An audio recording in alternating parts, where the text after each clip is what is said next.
පොඩි cooking blog එකක් තමයි අරන් එන්නේ. අම්මව ලංකාවේ ඉඳලා එකට කනෙක්ට් කරගන්නවා. අපල ඔක්කොම හොඳට තියෙනවා. ආච්චිගෙන් ඉගෙනගෙන තියෙන්නේ. හොඳයි.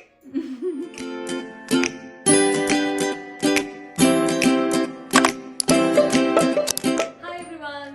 Welcome back to my channel. අද මම ඔයගලන්ට පොඩි කුකින් බ්ලොග් එකක් තමයි අරන් එන්නේ. අපේ අම්මා හදන රසම රස පෝක් ස්ටූ එකක් තියෙනවා. ඉතින් ඒක මම ඇත්තටම අම්මගෙන් අහගෙන දැන් මාස දෙකකට විතර කලින් හැදුවා මගේ යාළුවා වගේක් ආපු වෙලේ. ඒගොල්ලන් ඒක කාලා කිව්වා හරිම රහයි. ඒක අනිවාර්යෙන් vlog එකකින් ගේන්න කියලා. ඒකට ඒගොල්ලන්ටත් ඒක බලන් හදන්න පුළුවන් කියලා. ඉතින් ඒක නිසා අදත් පොඩි ඩිනර් එකක් තියෙනවා ගෙදර. ඒක නිසා මම හිතුවා ඒක හදන්න ඕනේ කියලා. මට හරියටම ස්ටෙප්ස් ටික මතක නැහැ. ඒක නිසා මම අද අපේ අම්මව ලංකාවේ ඉඳලා මේ vlog එකට කනෙක්ට් කරගන්නවා. එයා කියන විදිහට අපි හදාගෙන යමු. මුලින්ම අපි බලමු මොනවාද මේකට ඕන ඉන්ග්‍රීඩියන්ට්ස් කියලා. මෙන්න මේ ඉන්ග්‍රීඩියන්ට්ස් ටික තමයි ඕන. මේ ඇවිල්ලා මම හොඳට හොදලා කපලා තියෙන්නේ පෝක් ටික. පෝක් මෙතන තියෙනවා කිලෝ 1.5කට චුට්ටක් අඩුවෙන් තමයි තියෙන්නේ. 1.4 කිලෝස් වගේ. ඊට පස්සේ අබ හොඳට කොටලා ගත්තා. මං ගාව අබ කුඩු නැහැ. අබයට තියෙන. ඒක නිසා මම ඒක කොටලා ගත්තා. ඊට පස්සේ ඉඟුරු සුදු ලුණු ඊට පස්සේ මෙතන කරදවංගු කරාමු නැති තියෙනවා. ඒකත් මම හොඳට කොටලා ගත්තා වංගෙඩියේ. පස්සේ කුරුඳු පොතු, සේර කෑල්ලක්, ලුණු, මේ ලුණු ගෙඩියක් තමයි කපලා තියෙන්නේ. රවුන්ඩ් විදිහට තමයි කපලා තියෙන්නේ. ඊට පස්සේ මෙතන තියෙනවා කරපිංචා, රම්පේ, බෙල් පෙපර් ටිකකුත් මම අර පොඩ්ඩක් කලා එක ලස්සනට එන්න හින්දා ඒක ගත්තා. ඊට පස්සේ අවු මිරිස් තියෙන එක මම කපන්න ඕනේ. ඒක කපා ගත්තේ නැහැ තාම. ඊට පස්සේ ඕන වෙනවා කහ කුඩු, ගම්පිරිස් කුඩු, ලුණු, එකයි විනිගර් ටිකක් දානවා. හරි. එහෙනම් අපි දැන් බලමු ඉස්සෙල්ලාම මේක කොහොමද මැරිනේට් කරගන්නේ කියලා. හරි. එහෙනම් දැන් ඔක්කොම රෙඩි. අම්මවත් කනෙක්ට් කරගෙන ඉන්නේ පේනවනේ. ඔය විදිහට තමයි ඔක්කොම කැමරා දාති හදන හැටි මවගන්නේ. මේ හරි. ඉස්සෙල්ලාම මැරිනේට් කරන්න ගොඩක් වෙලා ඕනේ අම්මනේ විනාඩි 10ක් විතර ඇතිනේ. හරි. එහෙනම් ඉස්සෙල්ලාම අපි කෝක් ටික දාගමු. नाम मेरा दान नाम क्या දැන් ඔබ ඔබට දාන්න ඉඟුරු සුදු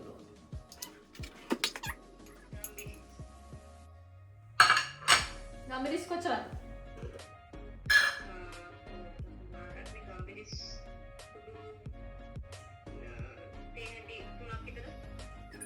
හරි.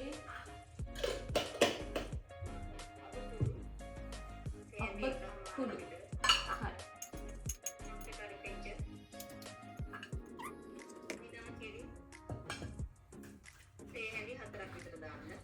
මේ මුඩියෙන් හතරේ මුඩියෙන් හතරක්.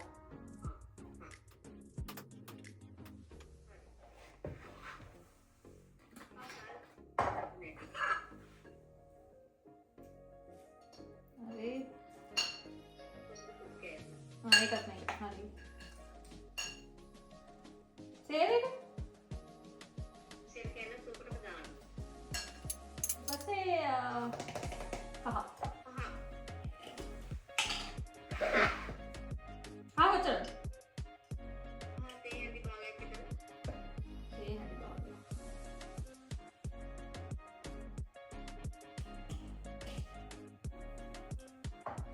අවමිරිස් එකක් දානවනේ?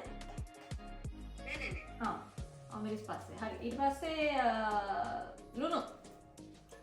ලුණු නම් කේ රසන්න ලුණු දා ගන්න ඕනේ. ඔයා දැනට දාන්න ලුණු මේ හැන්ඩක් විතර දාන්න. මේ ලුණු ටික නැති දෙන්න. එච්චරයි? දැන් ඔච්චර කොහොමද ගැස් කරන්නේ? දැන් හොද්දට අත දාන්න ඕනේ. කහ ටිකක් මදි වගේ. ඒක නිසා අපි තව කහ ටිකක් ඇඩ් කරනවා. ඒ හැන්ද මොකද්ද දන්නේ? ඔව්. ඒක තේ හැන්දලට චුට්ටක් චූටි පොඩි. චූටි නේද?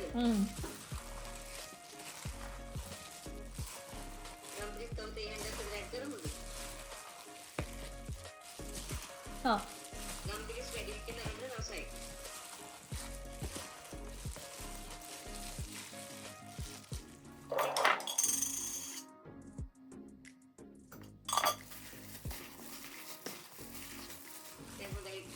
හොඳයි වගේ නේද? ඔන්න පෙන්න. මොකක්ද පහට එනවා හොඳට ඉඳලා. හරි හරි.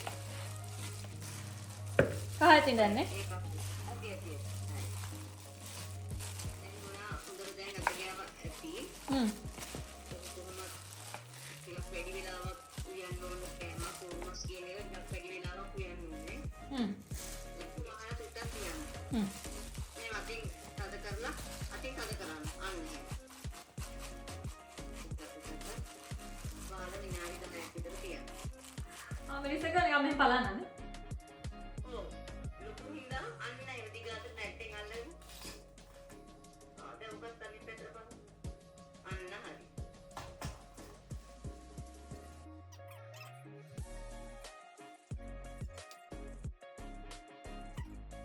විනාඩි 10කින් හම්බෙමු. අර මේ මෙන්න තියෙන තිබිච්ච මස් ටික ওই වාජිනේට දාන්න. දාලා අර වාජිනේට වතුර ටිකක් දාලා ඒක හොදලා වගේ ඒ වතුර ටිකත් උකට ඇඩ් කරන්න.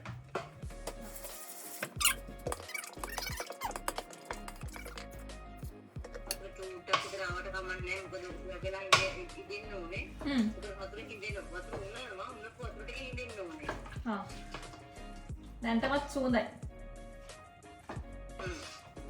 ඊට පස්සේ සාමාන්‍යයෙන් ගින්දර අඩු වෙනද ගින්දර වේසල්ම ගින්දර වැඩි වෙනාට දාලා ඔබ උතුර යන්තම් උතුරගෙන එනකොට ගින්දර අඩු කරලා මොහොන් ගින්දර ටිකක් වැඩි කරලා විනාඩි කීයක් විතර උයන්න ඕනද දැනට?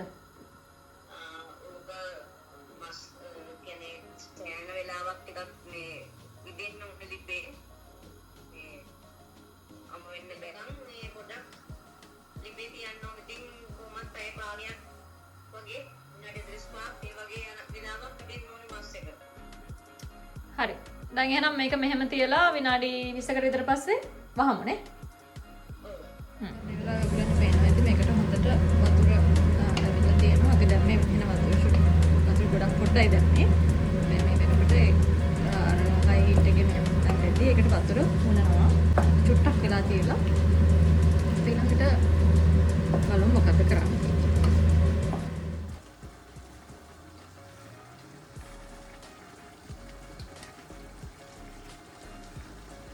ඇති ලුණු ඇති. දැන් වහන්න නේද? මීඩියම් හීට් එකේ තියනවා. මීඩියම් හීට් එකේ කොච්චරලා කුක් වෙන්න ඕනද? පැය භාගයක් විතර වගේ. හා. එහෙනම් පැය භාගයක් ආයි බලමුනේ.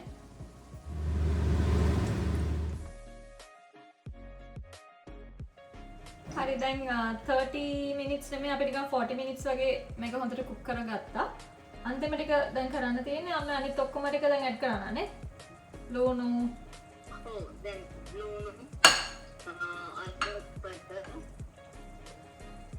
ඒ ටික ඇඩ් කරලා ලිප වහලා තියන්න ඕනේ.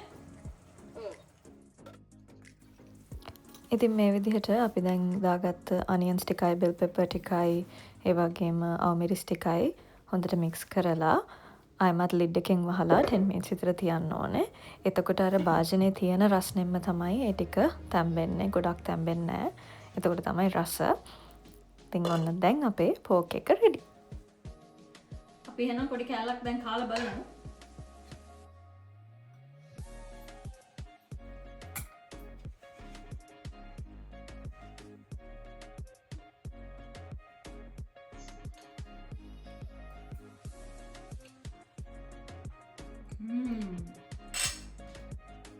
නියමයි.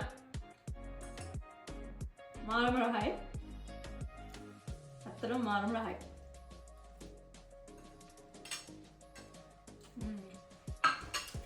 ලුණු අඹ ඔක්කොම හොඳට තියෙනවා. රසය නම් හොඳයි.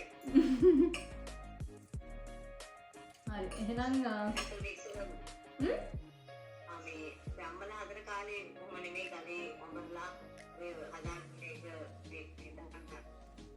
ඉවුරුසුන කොහොම රම්පේ සම්බුරන. දැන් අපිට ගන්න බෑනේ. ඒ නිසා ඉතින් අපිට ඔය